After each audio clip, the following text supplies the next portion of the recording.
It's a brand new school year for Kid Witness News. I'm so excited to see what's coming up. Today we have a packed show for you with interviews from new teachers to our amazing Powderpuff Game that took place here in Weehawken.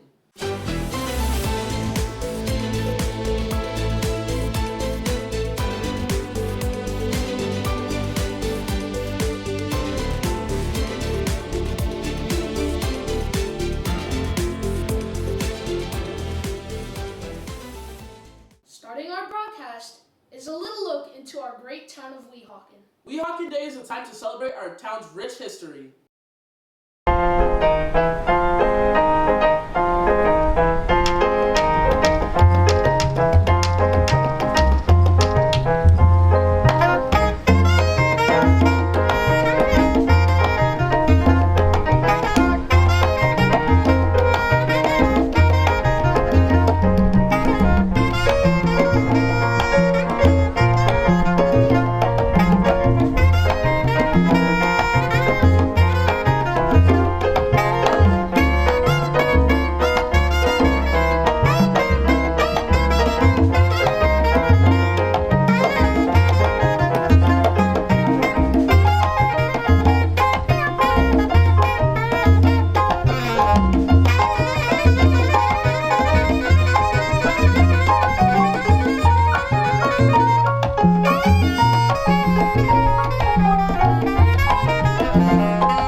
we filmed our annual 9/11 memorial service.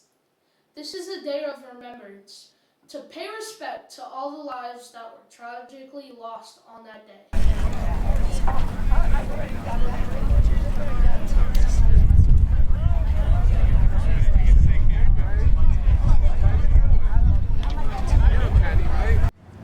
This is our annual remembrance ceremony for the 9/11 attack on our country. It's the 23rd year, and every year we've had a remembrance service. The week of the attack, we had a night candlelight vigil, which is why we decided to do it at night. Also because you get more people that want to come, but they can't come during the morning, so they come at night. We had a candlelight vigil in Hamilton Park with 2,000 people on that horrible week. I'd now like to call up Deputy Mayor Camilla Erd for opening remarks. Good evening. Welcome to the Weehawken 9/11 ceremony. Please join us for the Pledge of Allegiance, which will be led by 2nd Ward Councilwoman Rosemary Lavanino. I pledge allegiance to the flag of the United States of America and to the republic for which it stands, one nation, under God, indivisible, with liberty and justice for all. Thank you, Councilwoman. We will now have the national anthem sung by tennis coach Michael Haling and Joan Hess.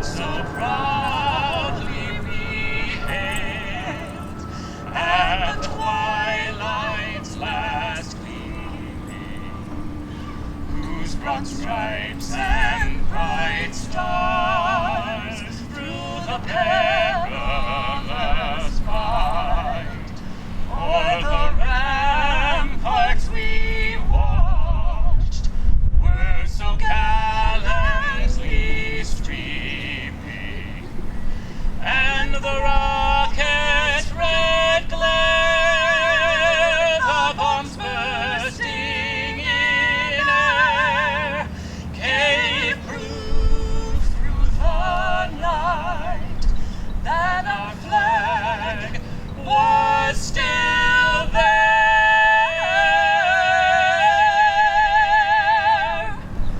Oh, say does that star-spangled banner yet wave o'er the land of the free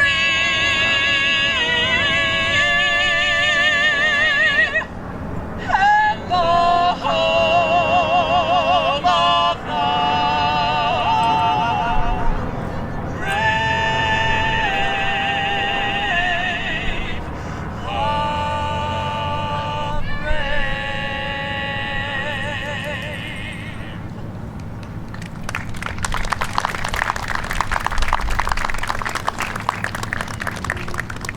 Let's give Michael and Joan a big round of applause. They're here every year.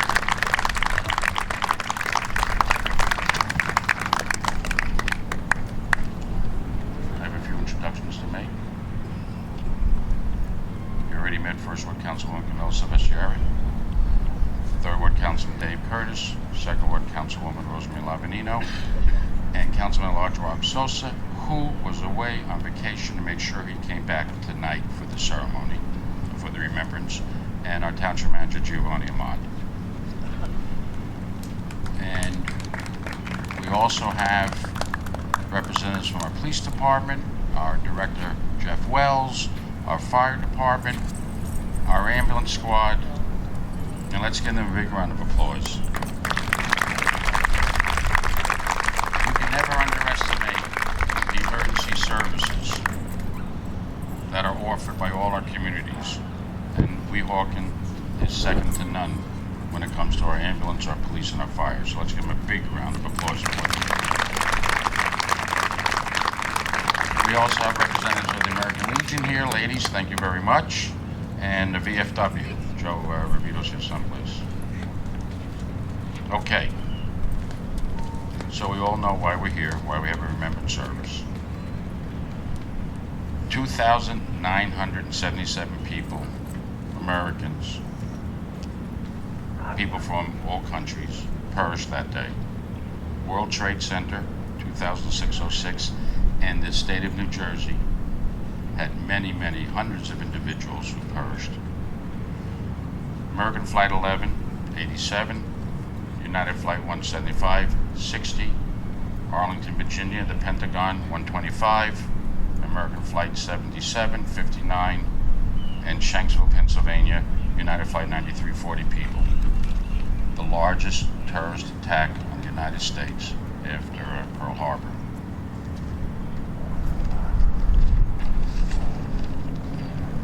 We also have a couple here. Make sure I get their names. Stand up.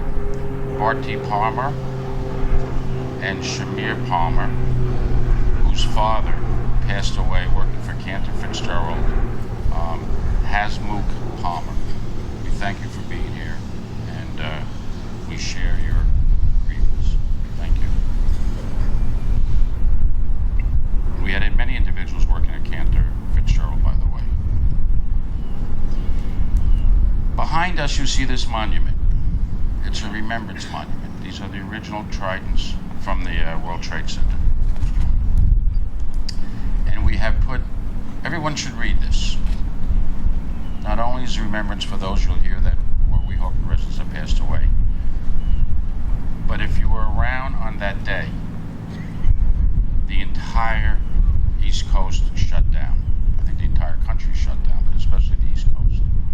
70,000 people were brought to Weehawken from Manhattan. People wanted to get out.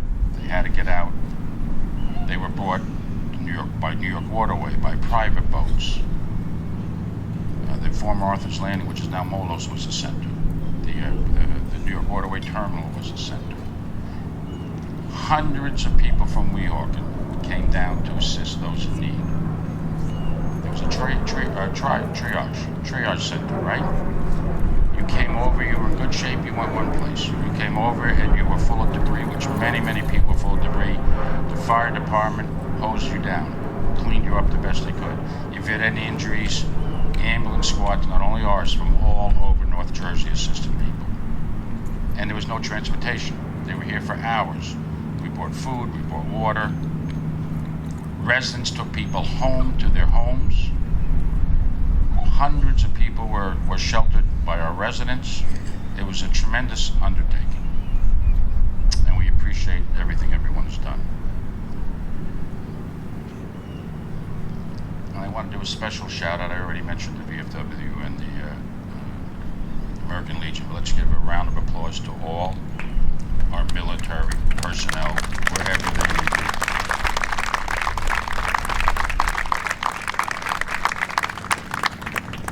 I'm now going to call up Third Ward Councilman Dave Curtis.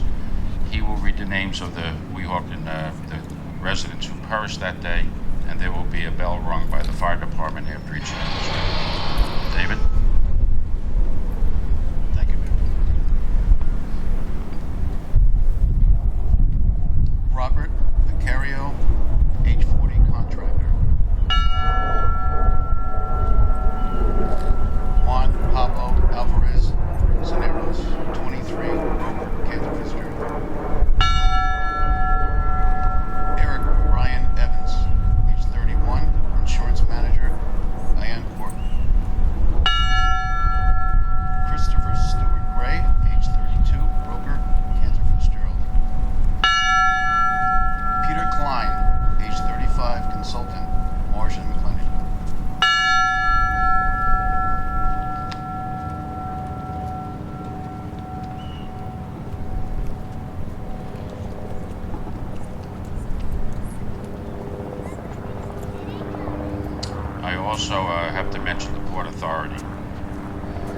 Port Authority lost many people that day, and many of them were residents of our area.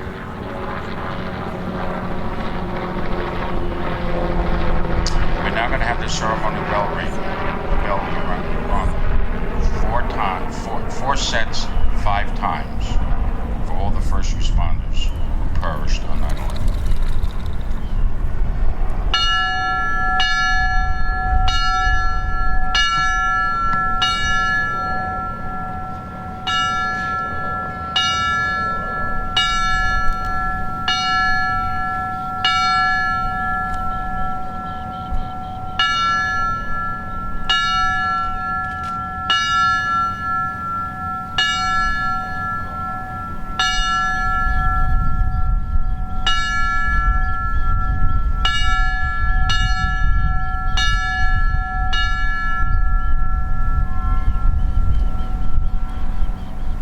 That, by the way, is the emergency call out for all the emergency groups when they hear a set of 4 alarms.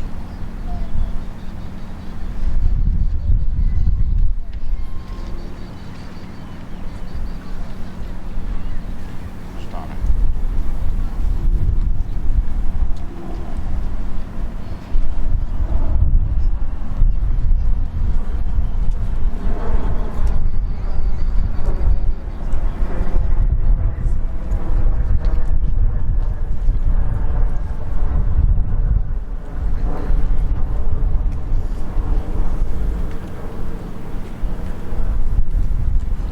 Now we're going to call up representing Weehawken Elks, Tom Kralik, who will give us a prayer.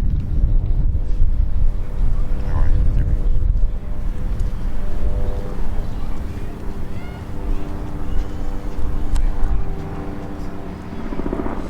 Dear Lord, today we gather here to commemorate the tragic events of September 11th, 2001. We ask that you grant eternal rest and peace to those who died on that day.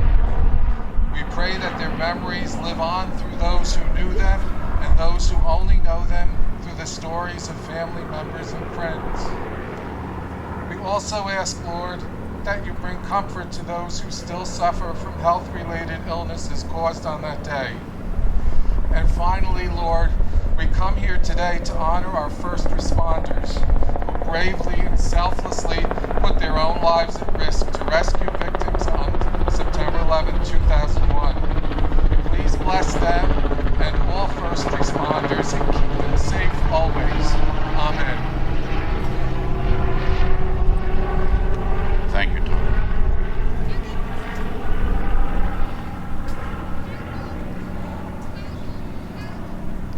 Gabriella, raise your hand. I mentioned Tommy Joe Revito, but Gabriella Reynosa is the head of the American Legion. Okay, and I was a little remiss in this, so I'm going to do it again. Barty Palmer is the wife of Hashmush Palmer. Stand up. And Shamir is his son. And they, to prove a point, the individuals who perished that day came from all over the world, not just American citizens. And their father was from India. So it was a tragic that affected people from every country, every nationality, and it's why we do this remembrance. I think now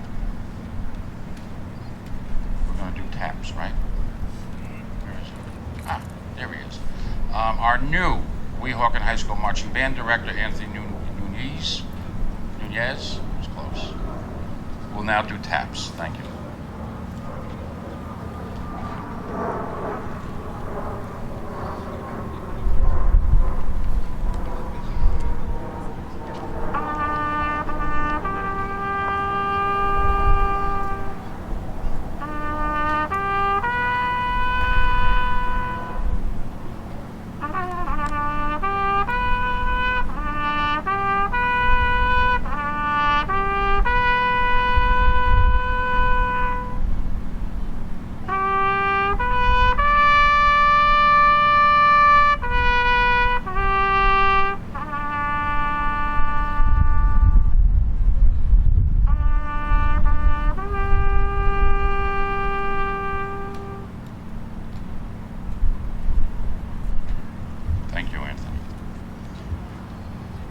I'd like. Here you are. For God Bless America will be sung again by Michael Haling and Joan Hess. I think everyone should please stand. And please sing along.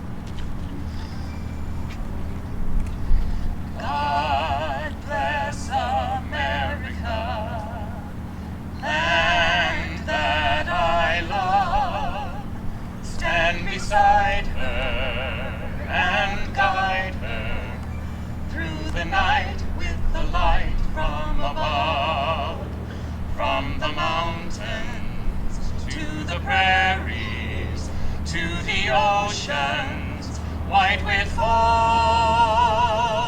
God bless America, my home, sweet home. God bless America, my home, sweet home.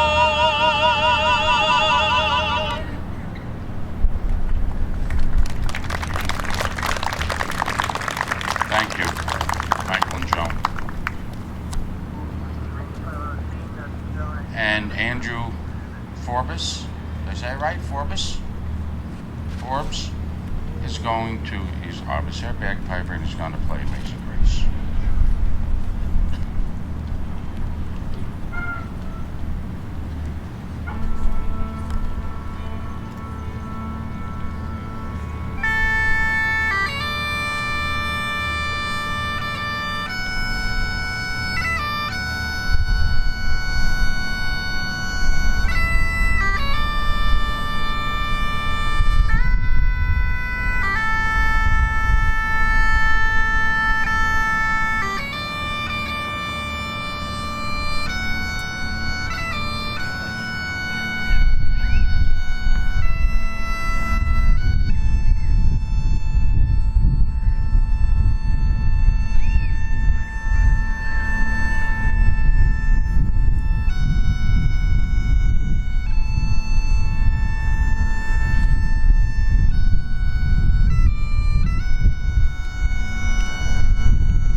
Thank you, Andrew. This concludes our remembrance ceremony, and I would like to suggest that even if you've been here before, come up and look at this remembrance and read the plaques of all the agencies and people that were helped that day. And this is a reflecting pool, and it's been here now for 20 years, and it never gets easier, but it's very good to remind ourselves how an entire community, an entire country came together that day. Thank you all for being here, and God bless you.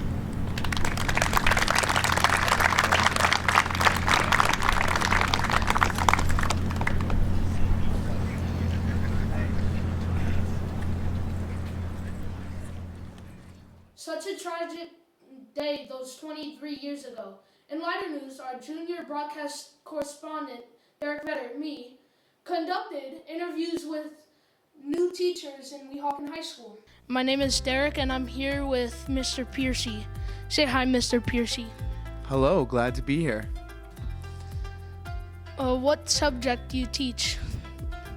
I teach social studies, history, and I also have a freshman experience and a 7th grade character building course. Why did you come to Weehawken? Well, Weehawken is a phenomenal town. I've lived here now for about 3.5 years and been coming here for longer than that, and I absolutely love it. And this is an opportunity to be a bigger part of the community and have an extremely short commute to work.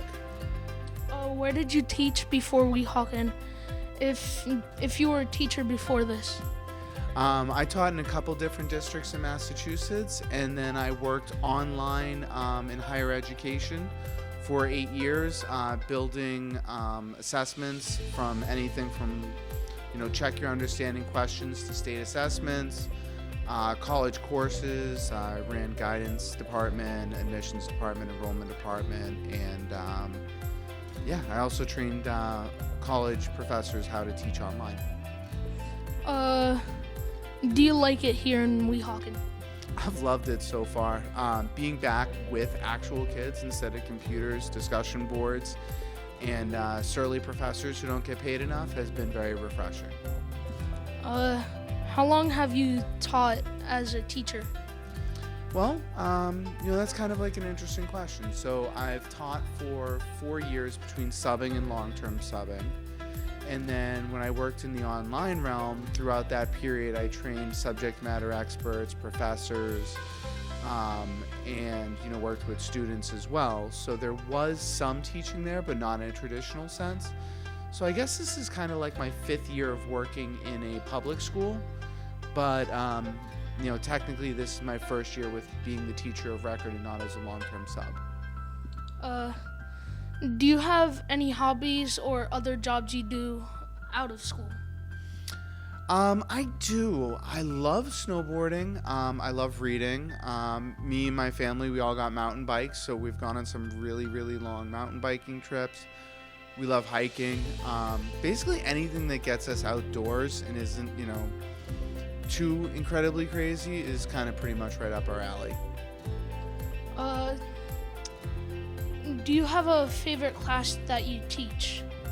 Ooh. I don't know. Are they going to see this? If you think it's your class, it is. Okay. Thank you for being here, Mr. Piercy.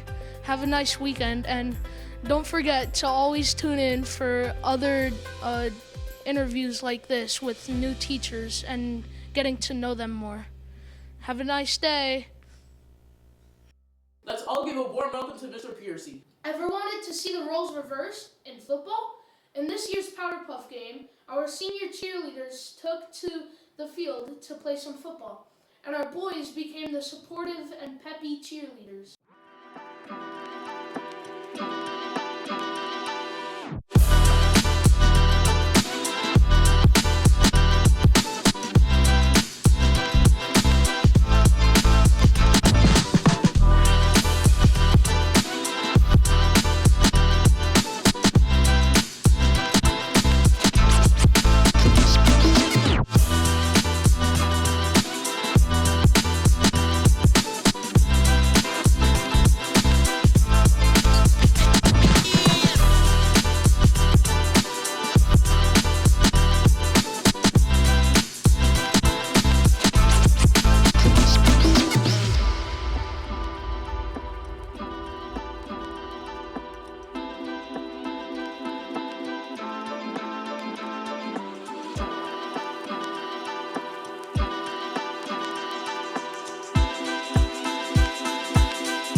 Congratulations to the winners. You girls are tough as nails. Our next new teacher spotlight is with our very own Mr. Gilio, the new advisor to Kid Witness News.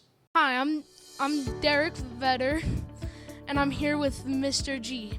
Say hi, Mr. G. Hi, Mr. G. That's me. What subject do you teach in the school? I teach broadcast journalism, This is my first year in Weehawken. Yeah, but I teach broadcast journalism. I also do the KWN Club. Why did you start teaching other than money? I've always been a coach. I've been a coach my whole life. I've always taught kids. I've always kind of been around kids, just helping them out.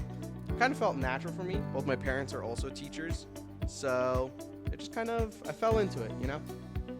Why did you come to Weehawken if you live in Weehawken now?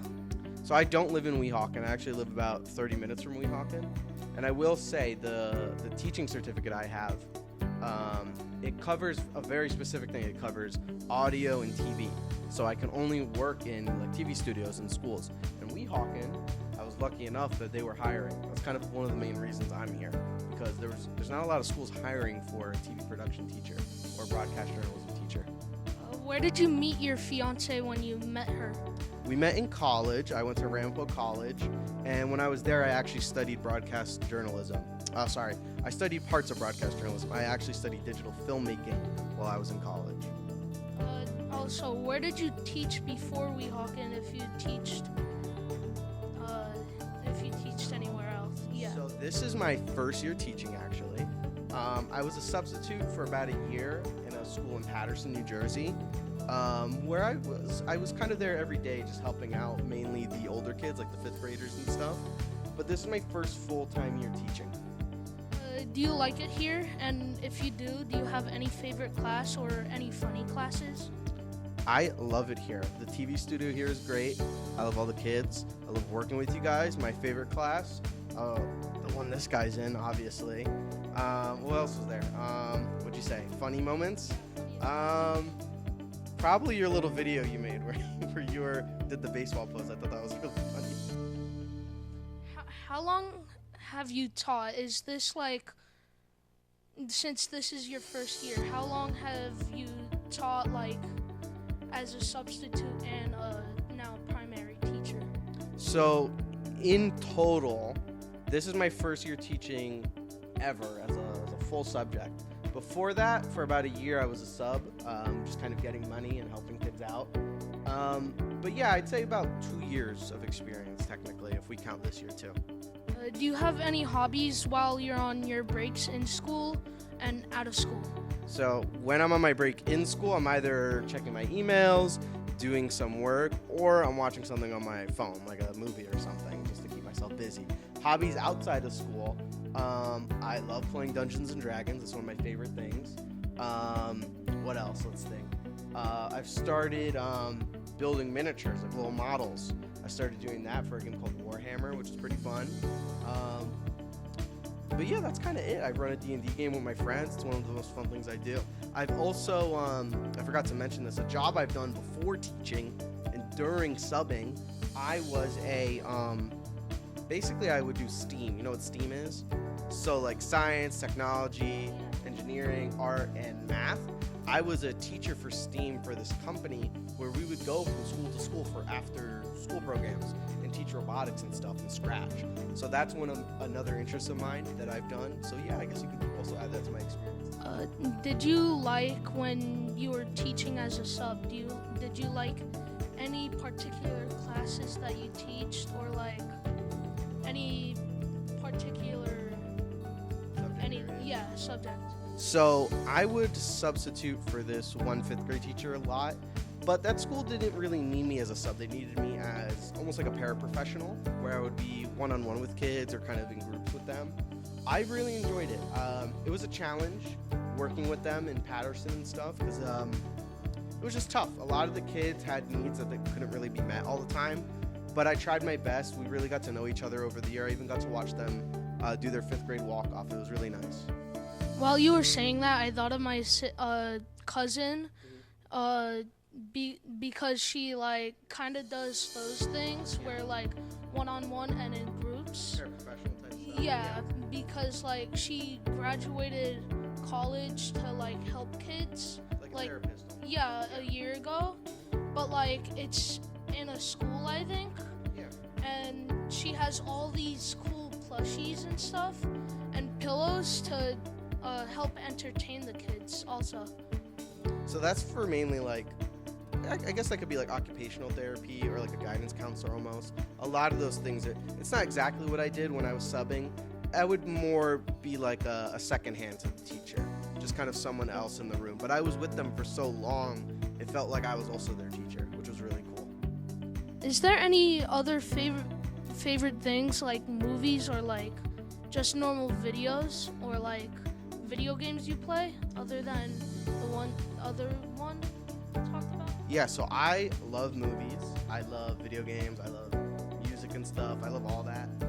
My favorite movie of all time, though, that's a tough one. I'll have to think. Kill Bill. Don't watch that. It's a little R-rated.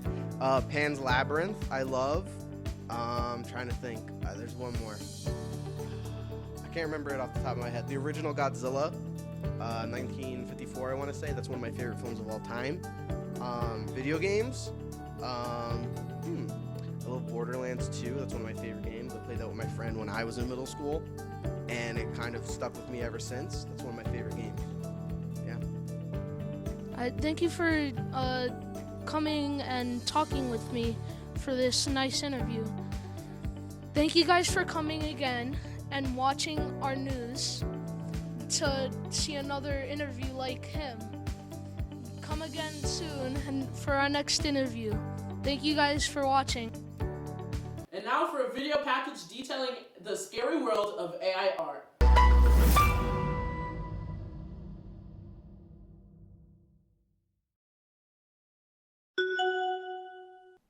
Hello, I'm Lynn, and us at WHS Broadcast Journalism are here to report on how AI impacts jobs in the entertainment and art industries. Next, we have Elise. Hi, I'm Elise Dawkins, and I'm here with Mr. Kalagi, Supervisor of Technology. How are you doing, Mr. Kalagi? I'm doing great, thanks for asking. Well, I have a few questions to ask you about AI art. What do you think of it? Well, I love AI art. I'm a person who is not talented at all physical drawing, so for me to be able to create and design on a computer, I love it. Alright, that's good. What AI art programs do you use? My favorite right now is Copilot on Bing. That's the one I use the most. I've used a few others, but that's the one I've been using lately. And how do you think AI art will impact artists' future? So, the people that are physically creating art obviously might be impacted because you're able to create these designs I would never be able to be doing like a Miss McParlin can do. That I can now do on a computer, still not as talented as Miss McParlin, but I can create something that is presentable that I could not do before. As far as job-wise, it actually can create an opening for somebody who is behind the scenes in developing on the technology end. So there'll be jobs in digital art that'll be opening up. Thank you for sharing with us, Mr. Kalagi. Back to you, Lynn. Thank you, Elise. Now a quick PSA from our sponsor. AI is a pretty useful tool. That's pretty true. AI can be used to create logo prompts for up-and-coming businesses. Interesting. AI can be used to help generate illustrations for people who can't draw, to help them bring out their imagination. Interesting. Or AI art can help generate explicit images of minors to help fulfill selfish perverts' fantasies. Wait, what? That's right. With AI art, you can put in any prompt you want, including explicit art of minors. Specific AI can be trained by stupid perverts to generate these types of images. Worse, they can look exactly like real-life people and ruin reputations.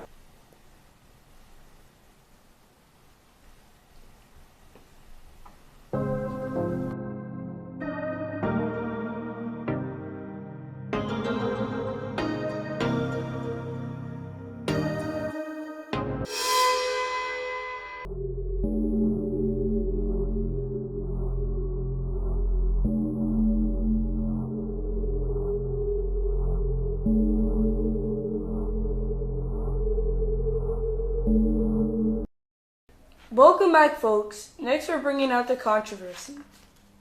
That's right. We'll be talking about the AI artist Jason Allen and his win of the Colorado State Fair back in 2022 with an AI piece of art that was marked as handmade. When Jason Allen won the contest, he later on revealed that the art was secretly AI. Although this was the case, the competition still awarded him the prize.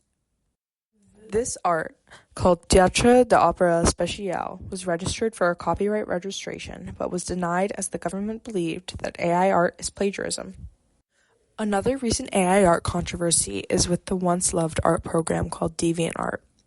DeviantArt has released a program called Dream Up, which takes other artists' art to power up its program. In order to get out of the Dream Up program, you have to delete all of your art in the program, which can take months to do. Now, to make sure you fully comprehend what AI art is, we need to explain it to you. AI art, standing for Artificial Intelligence Art, replicates human art with a simple prompt or a photo to add to. But AI doesn't just know what human art looks like. It steals art to do so. Programs like DALL-E Mini, ChatGPT, and Crayon can take talented artists' art without their consent to improve their programs. Along with this, AI is inappropriate. You can make explicit art of anyone and anything. This includes children. But this isn't just another day for everyone. This is taking jobs, but not just artists. Authors, playwrights, voice actors, and teachers' jobs are being taken all across the globe. AI undermines the work of others. It undermines voice actors' hard work to make their voice bend into a character's. It undermines authors' trial and error to publish a story. It undermines teachers trying to teach students how the real world works. But that's a wrap. Thank you all for sticking around and hearing about the actions of AI art and AI in general. Please enjoy the rest of the show.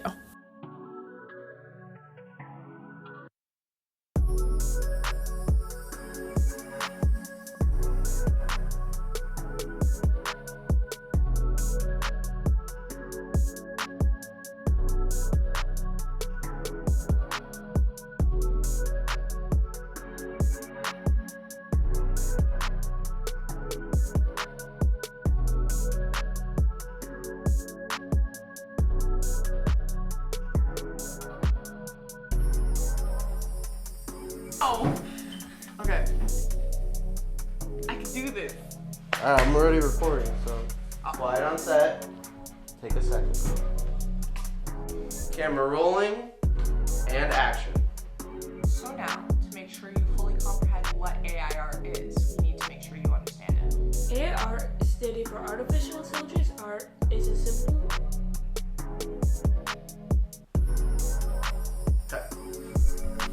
Camera rolling and action. Hello, I'm Lynn, and us at WHS Broadcast Journalism are here to report on how. Okay. And that wraps up all of our segments today for our fall special. We hope you enjoyed it. Thanks for watching and tune in next time for an interview with Weehawken's very own Mayor Turner. Bye!